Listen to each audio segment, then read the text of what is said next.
जिथल्या तिथे त्या लोकांचे हातपाय छाटणं आवश्यक आहे। परत कोणाची हिंमत होता कामा नये असला परत गुन्हा करायची।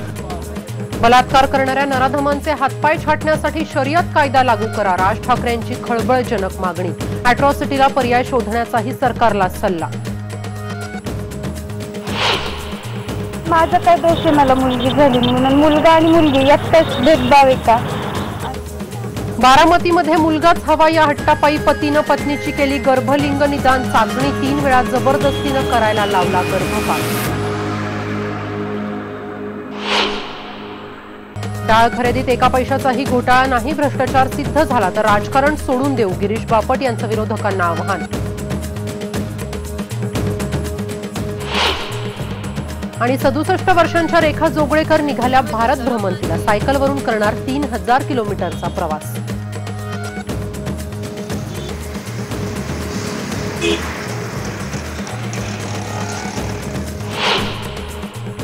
नमस्कार, मी सुप्रिया। गावाकडच्या बातम्यांमध्ये आपलं स्वागत। कोपर्डी बलात्कार प्रकरणातल्या आरोपींवर आज कोर्टाच्या आवारातच महिलांनी चांगला चोप दिला, तर दुसरीकडे बलात्कार करणाऱ्या नराधमांचे हातपाय तोडा, शरीयत कायदा लागू करा असं राज ठाकरे म्हणालेले आहेत। त्यानंतर साहजिकच प्रतिक्रिया उमटल्या।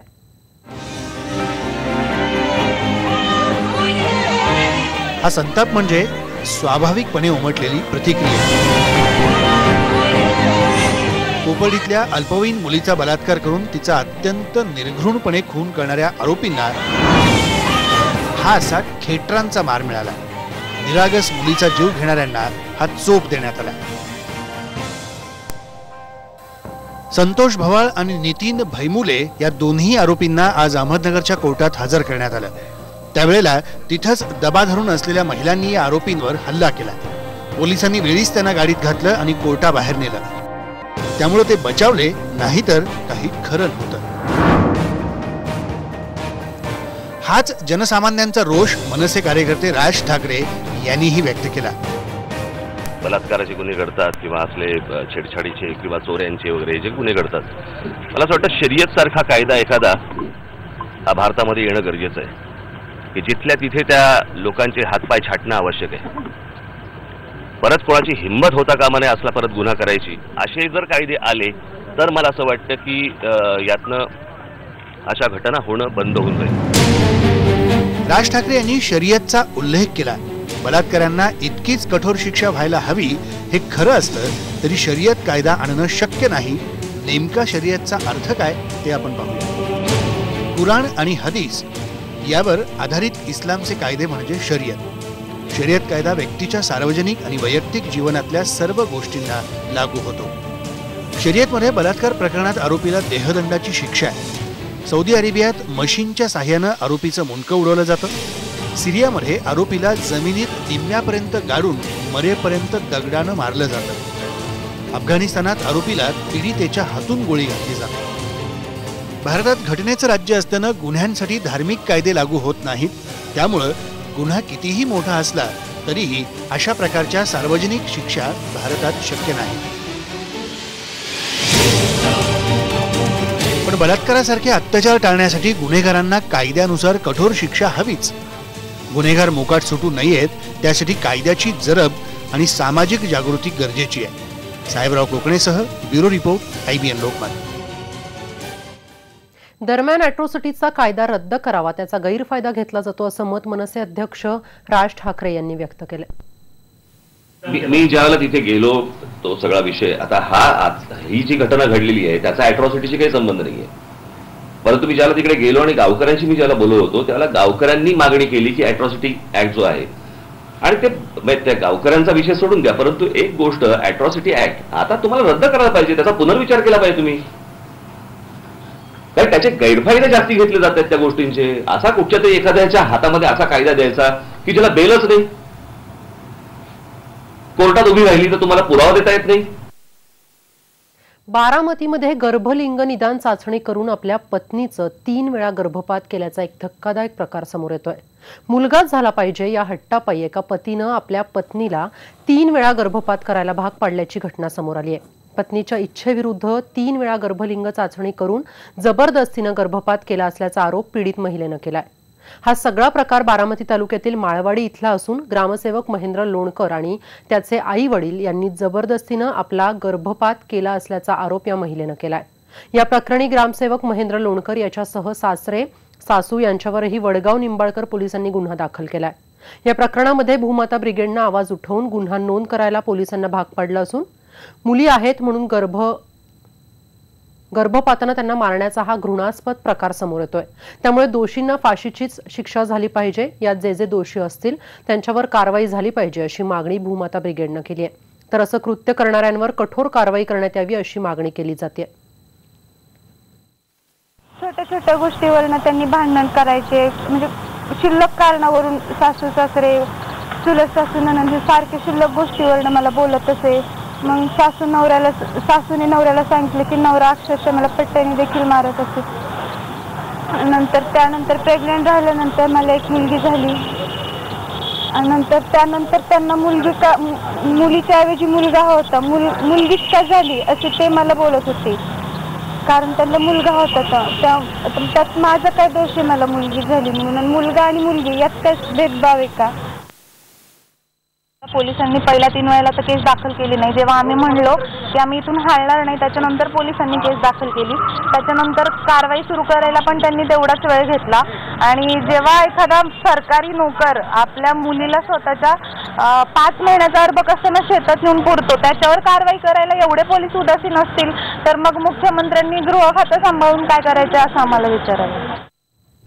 आणि आता बातमी आहे आयबीएन लोकमतच्या इम्पॅक्टची। अखेर गडचिरोलीच्या आदिवासी वसतिगृहामध्ये प्रवेशाची प्रक्रिया आता सुरू झालेली आहे। मुलांना आजपासून वसतिगृहामध्ये राहायची आणि जेवणाची सोय पुन्हा एकदा उपलब्ध झाली आहे। तर काल आम्ही दाखवलेल्या वृत्ताची जिल्हाधिकारी नायक यांनी गंभीर दखल घेऊन प्रकल्प कार्यालयाला तातडीनं कारवाईचे आदेश दिलेत। गेल्या 2 दिवसांपासून हे सगळे विद्यार्थी वसतिगृहाबाहेर राहून रस्त्यावरच स्वयंपाक करत होते। खरं तर या आश्रमशाळेमध्ये प्रवेशितांची यादी जाहीर झालेली नव्हती आणि त्यामुळे इथल्या अधीक्षकांनी या मुलांना कुठलीही पूर्वसूचना न देता त्यांना इथून बाहेर हकललं, त्यांच्यावर शिवीगाळ केली आणि त्याच्यानंतर आयबीएन लोकमतच्या बातमीचा हे इम्पॅक्ट आपण पाहतो। या मुलांना आता पुन्हा एकदा आश्रमशाळेत घेण्यात आलाय। आता आपल्यासोबत आपले प्रतिनिधी आहेत महेश तिवारी। महेश, काय सांगशील? खरं तर अत्यंत निंदनीय हा प्रकार आहे। मुलांना याविषयी काहीच माहिती नव्हतं, अचानक या मुलांना बाहेर काढण्यात आलं आणि अखेर आता आयबीएन लोकमतच्या बातमीची दखल घेण्यात आलेली आहे आणि या मुलांना आता पुन्हा एकदा आश्रमशाळेत घेण्यात आलंय। काय सांगशील? सुप्रिया, खरं म्हणजे या ठिकाणी असं आहे की आदिवासी विकास विभागाचं जे वसतिगृह आहे त्या वसतिगृहामध्ये हे जे विद्यार्थी आहेत गेल्या 2-3 वर्षापासून राहत आहेत आणि प्रत्येक दर 2 वर्षांनी याचं रिन्युअल नूतनीकरण आवश्यक असते आणि त्यामध्ये हा सगळा घोळ झाला आणि त्यामुळे गेल्या 15-20 दिवसापासून विद्यार्थी अत्यंत मानसिक याच्यात होते आणि विद्यार्थ्यांना जाण्यास सांगण्यात आलं होतं की अजून प्रवेश प्रक्रिया पूर्ण झालेली नाहीये आणि शुक्रवारी या सगळ्यांना जेवण सुद्धा बंद झालं आणि त्या ठिकाणी तिथून जाण्यास सांगण्यात आलं। बाहेर आलेल्या विद्यार्थ्यांनी अनेक लोकांकडे दाद मागितली, त्यात त्यांना काय गेल्या 2 दिवसापासून जर आपण बघितलं तर विद्यार्थी बाहेरच राहत होते आणि स्वयंपाक सुद्धा म्हणजे त्यांना भाजप असेल, युवक काँग्रेस असेल, युवक काँग्रेसच्या लोकांनी जेवणाची व्यवस्था करून दिली आणि रस्त्यावर अक्षरशः वसतिगृहाच्या बाहेर ते लोक जेवण करून तिथेच राहत होते आणि मुलींना विश्रामगृहामध्ये राहण्याची सोय करण्यात आली होती। आणि एकूणच आयबीएन लोकमत सकाळपासून जी बातमी दाखवली त्या बातमीचा इम्पॅक्ट झालेला आहे। विशेषतः युवक काँग्रेसचं आंदोलन सुद्धा या बातमीनंतर आज सुरू झालं होतं। युवक काँग्रेसचे तालुका विधानसभा अध्यक्ष यांच्या नेतृत्वात आणि जिल्हाधिकारी नायक यांनी या संपूर्ण बाबीची गंभीर दखल घेतली आणि स्वतःच्या कक्षामध्ये बैठक बोलावली। विद्यार्थ्यांशी जिल्हाधिकारी नायक यांनी चर्चा केली। त्यानंतर प्रकल्प अधिकाऱ्यांना त्यांनी निर्देश दिले तातडीने पूर्ण प्रक्रिया पूर्ण करण्याचे। त्यासोबतच या विद्यार्थ्यांची जी शिष्यवृत्ती होती प्रलंबित ते शिष्यवृत्ती त्वरित निकाली काढण्याचे आदेश दिले आणि या विद्यार्थी कुठल्या परिस्थितीत आज रात्री बाहेर राहणार नाही, वसतिगृहात राहतील याची निर्देश पूर्णपणे काळजी घेण्यात आलेली आहे। धन्यवाद महेश, दिलेल्या या सर्व माहितीविषयी। आपण पाहतोय पुन्हा एकदा या मुलांना आश्रमशाळेमध्ये आता परत घेण्यात आलंय। मनुष्यबळाची कमतरता असली तरी कोकणातल्या शेतकऱ्यांनी शेतजमीन पडीक न ठेवता सामूहिक शेतीकडे वळावं यासाठी रत्नागिरीतल्या आंबाव गावामध्ये शेत नांगरणीची एक अनोखी स्पर्धा आयोजित करण्यात आली होती। आंबाव गावातल्या 45 शेतकऱ्यांनी यावेळी आपापल्या बैलजोड्या घेऊन या स्पर्धेमध्ये सहभाग नोंदवला। तर एकाच वेळी एवढ्या बैलजोड्या शेतात उतरल्यामुळे अवघ्या 3 तासात या गावातील 3 एकरहून अधिक शेती या शेतकऱ्यांनी भात लागवडीसाठी तयार केली आहे। ट्रॅक्टरनं नांगरण्यायोग्य एकक्षेत्री सपाट जमीन कोकणात नसल्यामुळे इथे पारंपरिक पद्धतीने शेती केली जात असल्यामुळे अशा प्रकारच्या सामूहिक प्रयत्नांचा शेतकऱ्यांनाच फायदा होतो।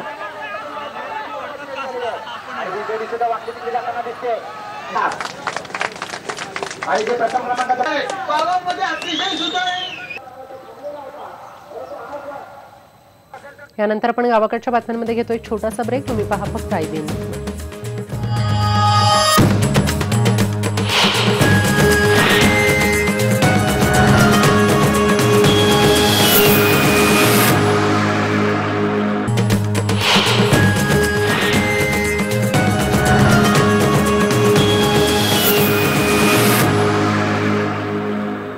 ब्रेकनंतर आपलं स्वागत. जागर पाण्याचा या धर्तीवरच IBN लोकमत आता शेतकऱ्यांच्या प्रश्नांनाही न्याय मिळवून देण्यासाठी जागर बळीराजाचा हे स्पेशल कॅम्पेन सुरू करत आहे. पाहूयात त्या संबंधीच्या काही महत्त्वाच्या बातम्या.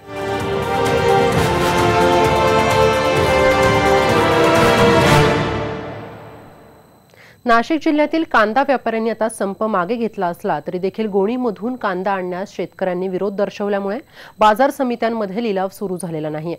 नाशिक जिल्ह्यातील कांदा व्यापाऱ्यांनी रविवारी संप मागे घेण्याची घोषणा करून सोमवारपासून लिलाव सुरू करण्याचा निर्णय जाहीर केला होता.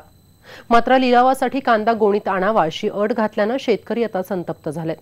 त्यांनी या निर्णयाला कडाडून विरोध केल्यामुळे मनमाड, लासलगावसह जिल्ह्यातील इतर बाजार समितींमध्ये आज लिलाव सुरू झालेला नाही. नाशिक जिल्ह्यामध्ये खुला कांदा विक्री करण्याची पद्धत असताना व्यापाऱ्यांनी मनमानी करून गोणीत कांदा आणण्याचा एकतर्फी निर्णय घेतला असून हा निर्णय अन्यायकारक असल्याचा आरोप शेतकऱ्यांनी केलाय. हा पूर्ण चुकीचा निर्णय आहे. शेतकऱ्यांना परवडेबल निर्णय नाही हा. शेतकरीचा अगोदरच मेठागाईस आलेला आहे. जीवाचं रान करून त्यांनी काही टँकरनं पाणी टाकलंय. त्यांनी कांदे वाचवले आणि तो माल त्यांच्या चाळीस जर सडतोय याला पूर्ण जबाबदार शासन आहे. ती व्यापाऱ्यांची दुटप्पी भूमिका आहे.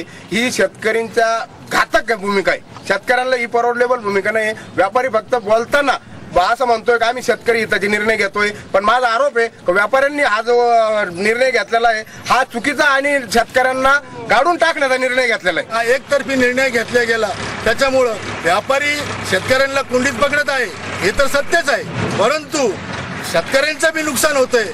तर आम्हाला आडत गेलेली चालेल पण गोणी मार्केट चालणार नाही. याच्यात सगळ्यात जास्त तर शेतकऱ्यांचं नुकसान झालेलं आहे ना.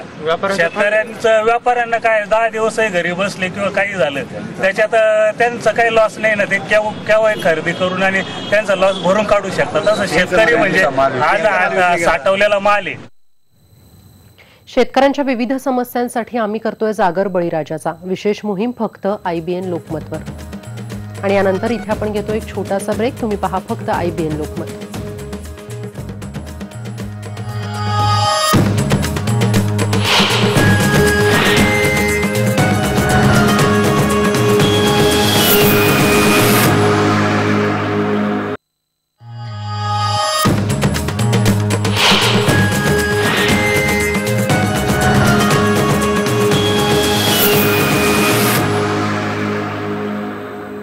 आता एक वेगळी बातमी. तुम्हाला जर कोणी सांगितलं की 67 वर्षांची एक आजी सायकलवरून भारत भ्रमण करायला निघाली आहे तर तुमचा विश्वास बसणार नाही. रेखा जोगळेकर असं या आजीबाईंचं नाव असून त्या बुलढाण्यातल्या खामगाव इथं राहतात. भारत भ्रमंतीला निघालेल्या आजीबाईंच्या नावाची चर्चा सध्या जिल्ह्यामध्ये सुरू आहे. तर खामगावहून त्या सायकलनं वैष्णव देवीला जाणार आहेत आणि हे अंतर 3000 किलोमीटरचं आहे. या अगोदरही त्यांनी नर्मदा पंचक्रोशीचा 4000 किलोमीटरचा प्रवास पूर्ण केलाय.